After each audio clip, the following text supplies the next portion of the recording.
Oh, I went on lots of trips with my sisters, and we had such fun. It was, I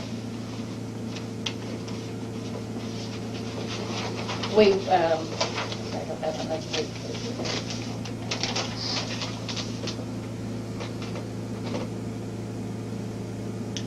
We went on a tour. We went across the northern part of the United States, and then through Canada. We got to see the what do you call them? Mounties? Royal. Mounties? What do you call them in Canada? Police, Royal Mounties? Yeah. Police. Yeah. We got to see them do their drill at the Regina, Canada. It was super to see. Just really neat.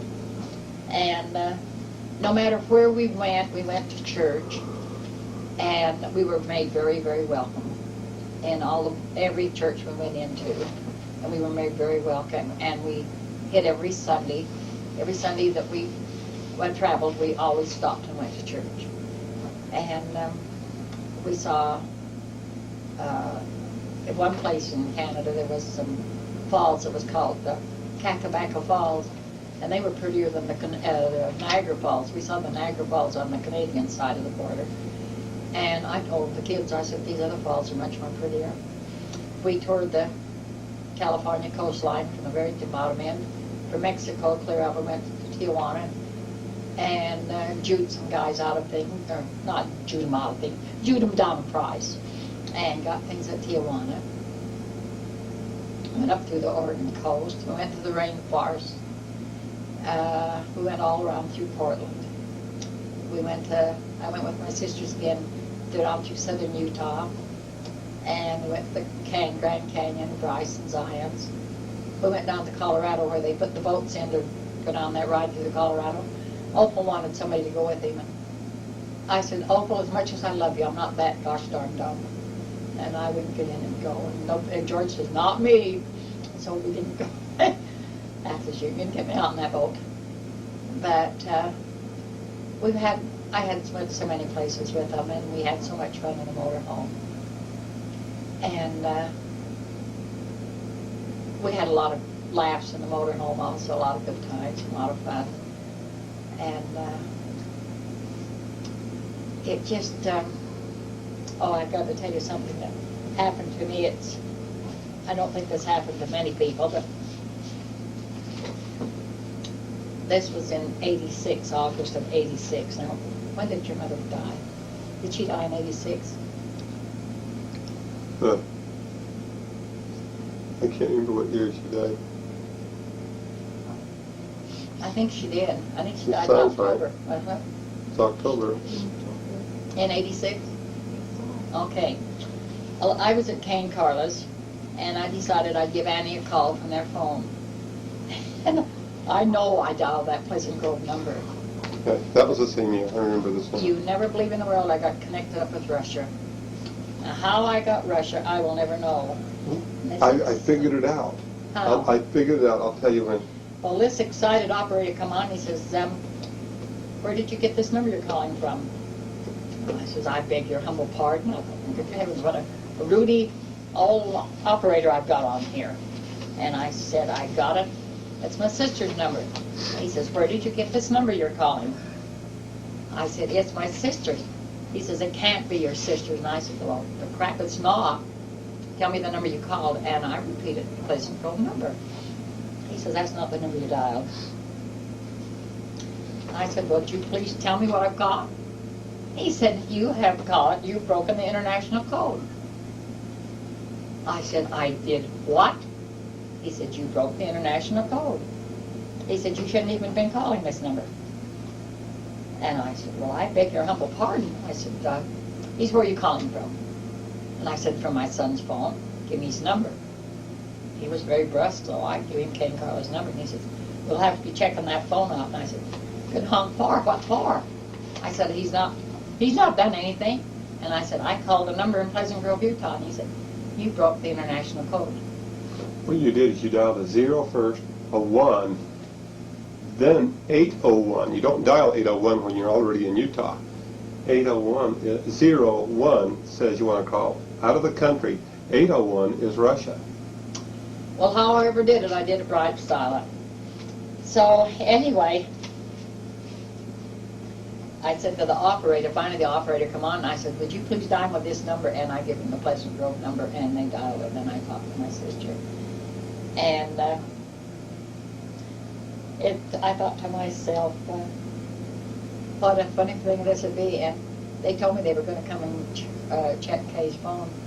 I said, be my guest, I don't live here. They didn't think Kay says, that's not very nice, Mother. But anyway, it was at Annie's. This is just like I tell you, kids, I'm skipping a hopping. I was staying with Annie one time, and we were laying there in bed, and I woke up and I looked at her and smiled. And I said, hey, honey, I love you. And she said, I love you too. She said, time to get up. And I said, I know you get up first. And she said, no, you get up. And I said, I'm not going to get up first. It's your house. You get up. She said, I'm not going to get up first. You get up. And I said, forget that, Jazz. Well, George come to the door and he says, what the world's going on here? And I said, we both sit together. She won't get up. And he says, well, why can't you both get up? And I said, well, it's her house and she wants me to get up first. And she said, well, I want her to get up first because it's my house. And he says, I can't believe you two. And he turned around and walked out. I think he thought we were batty. So I said to her, okay, we'll say 1, 2, 3 and get up together. And she said, all right. So 1, 2, 3 and they both got up. And when I was a real young girl, I went over to Spanish Park to stay with Annie one time before she was ever married. She was living with a fellow that we called Uncle Tom, and his name was Staten. I believe that's the last name. And she said to me, how would you like a permanent with your hair curly? Because my hair was as straight as a board. I said, ooh, I'd love it. And so she took me down to the beauty shop. Well, that was the first permanent I ever had. And they had a big machine up above. It looked like it had claws or clamps on it. They put some kind of rollers in your hair, and then they put these clamps on it. And boy, when you bent your head, your whole head went. You didn't bend your head. I don't seem like it was left on for time and all eternity, but I finally got it off. And I did have curly hair, but it was something else. And then another time I spent Thanksgiving with Kay and Carla and their family. They just had Christopher and Elizabeth, and they were quite small. And it was just in a small apartment where they stayed. But there was so much love there, and it was really a nice place to be. When we would go down to Pleasant Grove and pick up Annie and George, we generally sometimes we rode the senior citizen bus, and sometimes we didn't. We'd go over and have lunch with the senior citizen. And there was a Dr. Anderson over there, and he thought he was a ladies' man, and Anthem was putting ice cubes in the glasses, on a table. And I looked at her, and I said, I dare you. And she just took an ice cube out and dropped it on Dr. Anderson's shirt.